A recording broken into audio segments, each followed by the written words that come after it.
So the BMPCC 4K Blackmagic Pocket Cinema Camera 4K has been a pretty good camera, and I've been testing it out recently a lot, which you guys have seen. But there's something that's been on my mind. It has to do with me improving on my photography. Now, photography is something that I dabble on, of course. I've got DSLR and mirrorless cameras everywhere that can take great photos, so I want to improve that talent. But by nature, I'm just used to the video aspect of things. So in no way am I saying that I'm an expert in photography. But a lot of professional photographers will say the same thing too. They'll always be humble about their superior work. But I'm literally telling you, I barely scratch the surface when it comes to talent, because although I know how to use these things and I know how to use the DSLR mirrorless cameras that I have, composition and the art of photography is something that is not second nature to me, and something that I see people with cell phones sometimes doing better than I do. But I wanted actually to test a funny little experiment. Now, the 5D Mark IV is an excellent photography camera. It does pretty good video. I'm recording this on the 5D Mark IV as we speak. When I got the Pocket Cinema Camera 4K, I'm getting, at very minimum, 24 to 60 frames per second raw photos. And that's what's being converted into video. How could I use that to my advantage when taking photography? Now, like I said, I'm a natural video guy, so I know how to place the cameras and kind of work to get the shots or the look that I want. Well, why not turn that into a photo opportunity? And I wanted to test, at least with my talent, with my beginner's talent, what for me would be better when taking photos. Should I bring a professional DSLR, like the 5D, or should I bring the 8 to 9 megapixel capable Blackmagic, get all those frames in, and then get what I want? Here's how I started.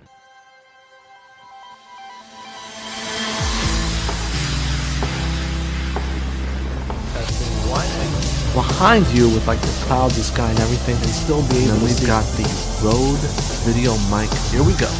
M50. What do you guys think?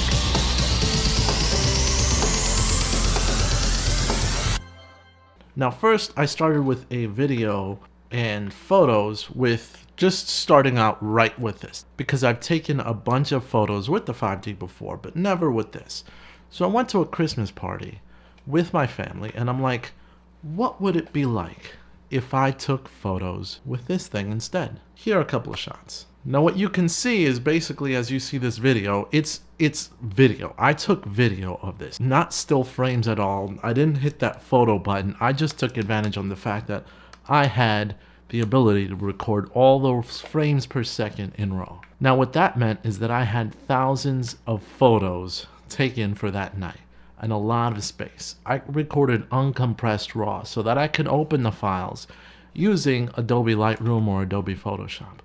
But opening each file one by one would be a bit impractical, because though I can see a thumbnail preview of all the photos, it's still a ton of photos. And because they're around 7 to 8 megabytes each, it's a bit of a nuisance. So I opened up Resolve, and I used Resolve to comb through all of my shots, look for the best still frames, and then output the still frames right from DaVinci Resolve. And what that let me do is, of course, do the tweaks, because DaVinci Resolve is really known for its color correction. So that's perfect, especially when it comes to raw stills. And then you get the full raw still output that you could, of course, take it into Lightroom if you want as a JPEG and then work on it there, or Photoshop and add whatever you want to it. So you really have the full access and range of the raw files, and it's easy to browse through when you use DaVinci Resolve. And my results are as follows, what you see on the screen. I thought I did pretty well. And some of these opportunities would not have been possible if it weren't for the fact that I was just recording video. So then I moved on. I'm like, okay, I'm going to a wedding. I had a wedding to go to, and I decided to take both the 5D Mark IV and the BMPCC 4K. And I had different setups for different shots.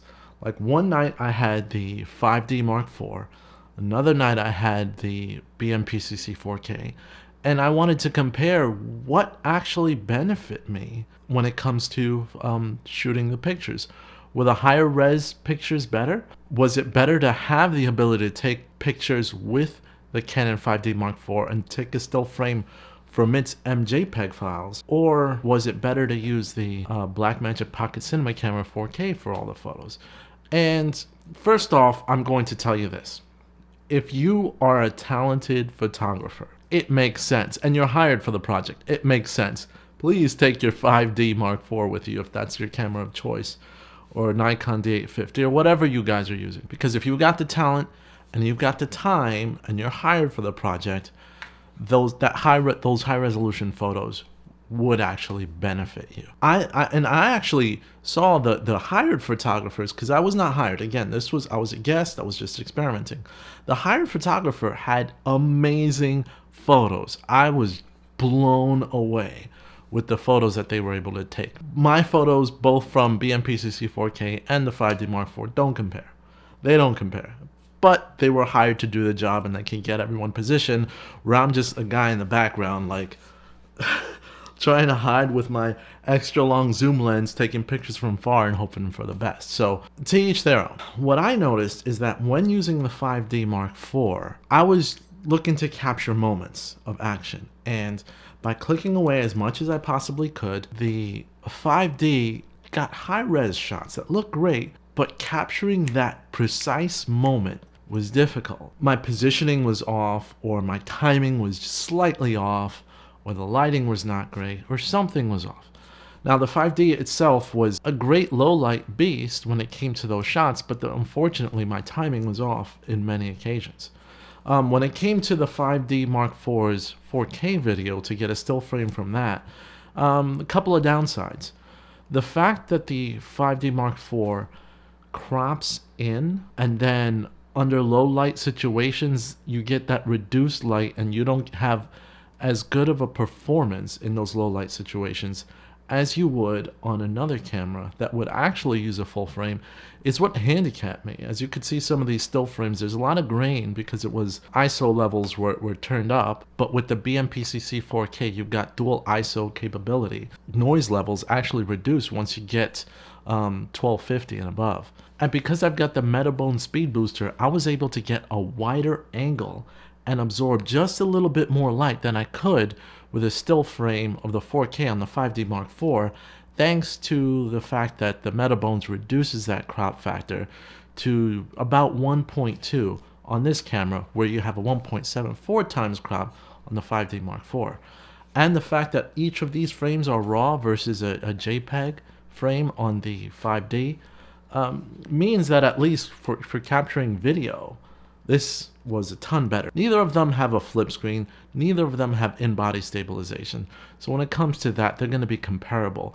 But with a wider field of view on this camera, this and the fact that each frame is raw, this became a camera of choice for capturing still frames. And when it came to the actual wedding, I can tell you, when I took this, I was able to capture beautiful moments that I'm sure the photographers were not able to get because of my different angles that I had. Now, the downside of this is the fact that because it's a lower megapixel count, you're going to have a lot softer images. They're not going to be as sharp as a 5D Mark IV. Unbelievable, but it's true. And because using a Metabone speed booster didn't allow me to autofocus, I had to make sure that my focus was tack sharp, or else I have a bunch of frames that are just blurry.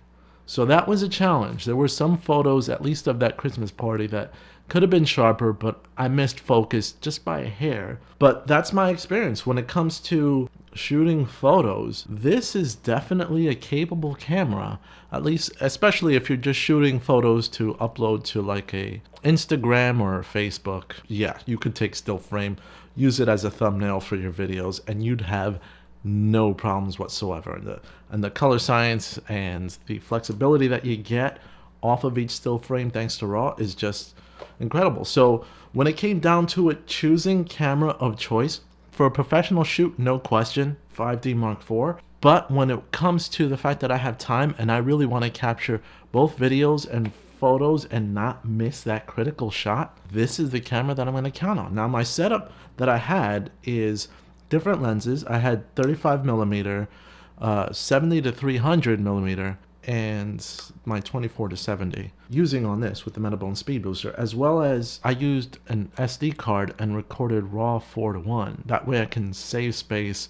I had about an hour recording time, and of course a ton of batteries. I had at least 4 that I used during the wedding, and I didn't run out, but I also wasn't recording the whole time. I just recorded what I wanted for the shots. But let me know what you guys think in the comments down below as far as, did I do a good job? I'm a talented videographer. I like to consider myself. I was not even prepared from a video standpoint. I didn't have my gimbal. I didn't have a lot, but I just, again, only cared about those still frames. But as always, like, share, hit that notification after you make my day. If you subscribe today, this is Magnus, and I'm out. See you guys later, and thank you.